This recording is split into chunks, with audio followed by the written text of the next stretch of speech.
السلام عليكم ورحمة الله تعالى وبركاته. اليوم في الجولة الرابعة من دور المجموعات في عصبة الأبطال الإفريقية. نهضة بركان لعبات عند بيراميدز مع بيراميدز المصري وانهزمت ب3-0. نهضة بركان لعبات ماتش مزيان، ولكن بيراميدز كانت متفوقة عليها.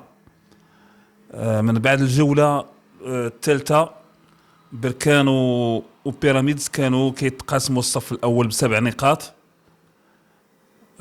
بعد انتصارين وتعادل، ولكن اليوم بالهزيمة ديال بركان كتصبح بركان في الصف الثاني ب7 نقاط، وبيراميدز تتولي عندها 10 ديال النقاط.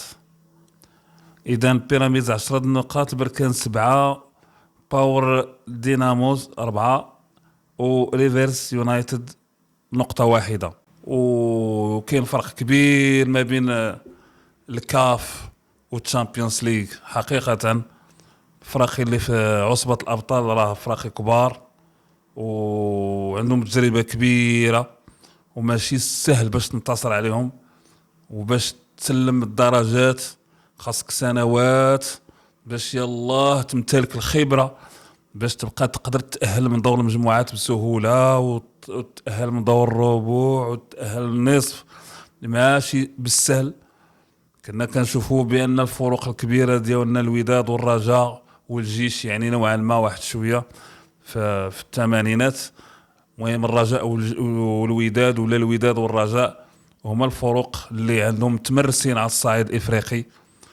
حقيقة اليوم الماتش ديال بيراميدز مع بركان ما كانش متساوي.